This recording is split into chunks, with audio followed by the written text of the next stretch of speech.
How's it going, folks? Mike with Drone Deer Recovery. Another early season buck in heavy brush, and it's late at night. The hunter is wanting to find the buck tonight because he doesn't want to let the meat spoil. He knows he has a shot that is marginal. It's a little far back, but he asked me to come find it. And then I had to think, doggone, what is my family life balance like with doing drone deer recovery? Because when somebody calls, I gotta go. So in this video, we're gonna figure that out as we head out here to try to find this buck in heavy brush early season. Now, you know that can be very, very challenging. So this is me responding to episode 2. If you didn't watch that, make sure to watch the video. It was Bucks Can't Hide. Expert thermal drone pilots find 4 out of 5. So let's get into this. Comment number 1 that I'm gonna respond to is Scott W. He says, I found your channel about 3.5 years ago, and I had never heard of thermal drones being used to find deer, and the very idea was so practical, helpful, and I knew it would be in demand. I am glad to be a small part of your growth. I'm only like 190 thousandths of it now. You're the real deal. If you watch the full video, you know what he meant here when he said you're the real deal. You probably missed it if you didn't watch that whole video through. But Scott, I really appreciate your support, for real. Like, I say this a lot in my videos, that I appreciate the viewers that watch my content.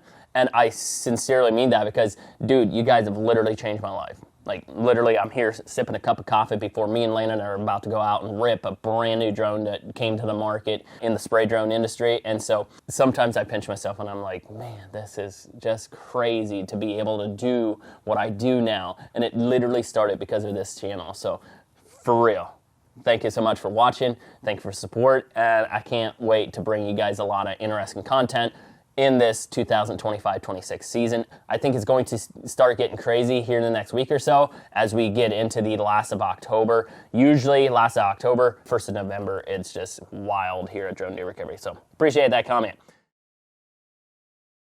Here is one from Bryson Holler. He says, love to hear your thoughts on the Candy Cowboy. If you guys seen in my first episode, I was driving an electric side-by-side. That's what he's referring to here.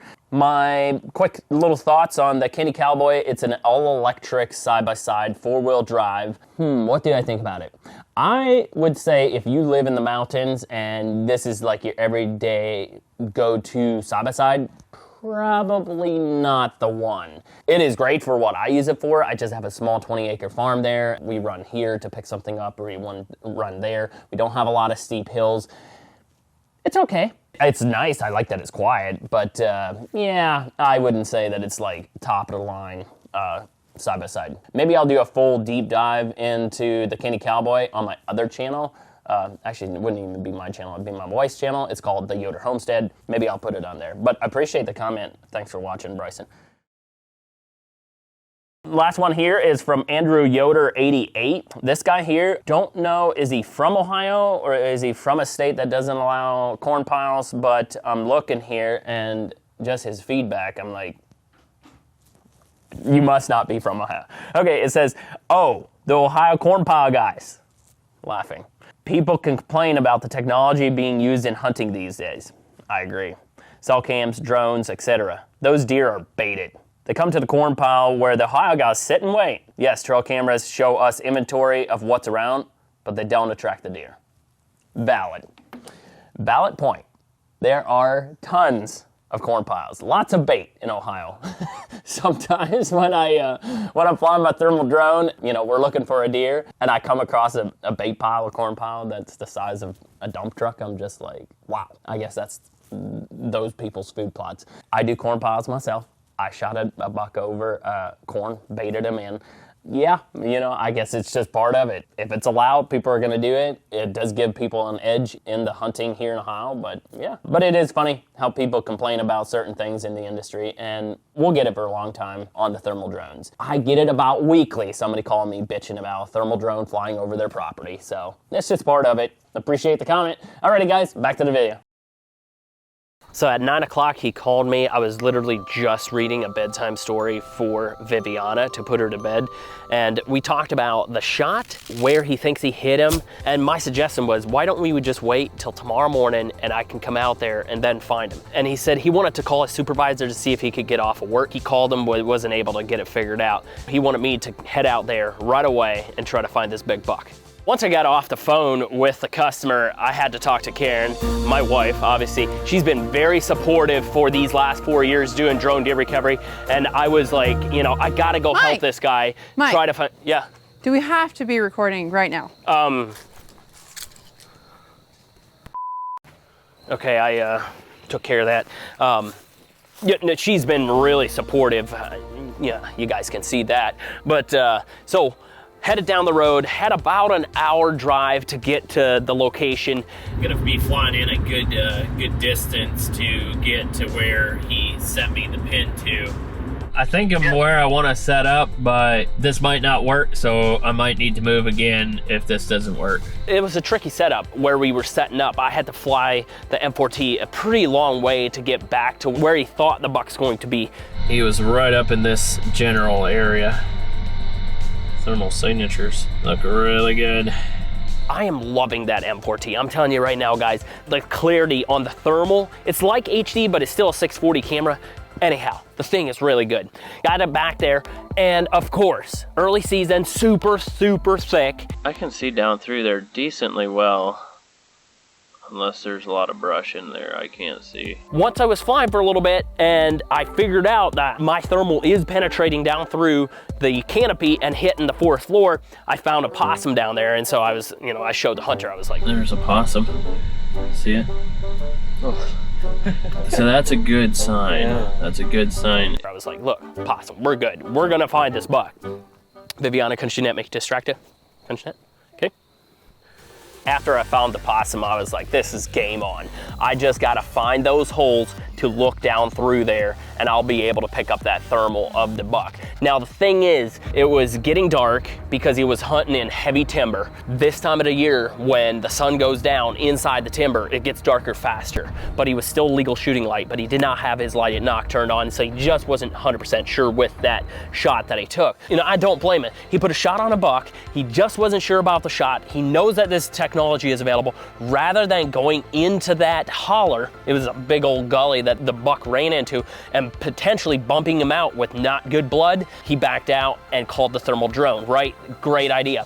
I figure as if the link set like over at a hindernas, what north. Display. Okay, så du snack med oss då. I started flying, and he thought after he shot and everything kind of calmed down, he thought he heard something behind him, like the buck would have went up the hill and then actually circled back around. And so that's where I started. I started searching in that area, making sure that the buck is not down in there. All right, I'm gonna go on the other side. Here's something. Kind of in that area you were talking about. Oh my gosh, it's down in some thick stuff. Right here, right here, right here. I like what I'm seeing here. See right here? Let's get close to that. It's looking decent. Alright, let's hit him with a zoom. It's a buck.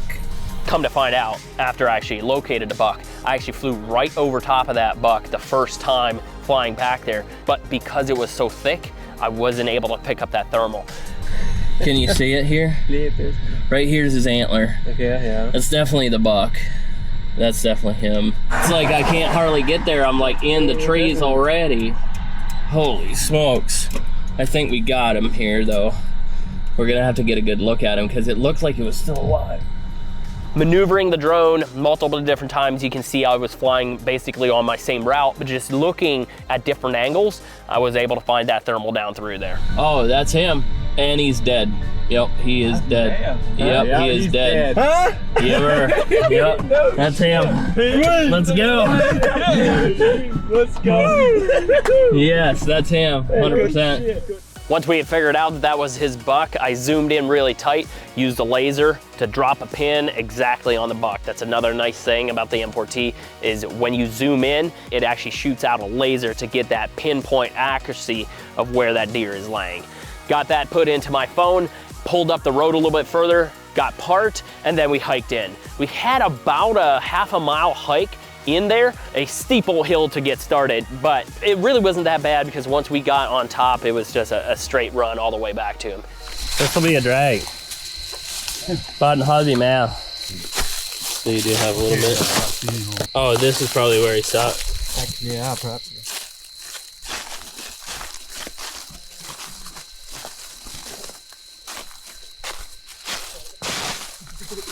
That broadhead did a number on him. Yeah, the pin took us right to the buck.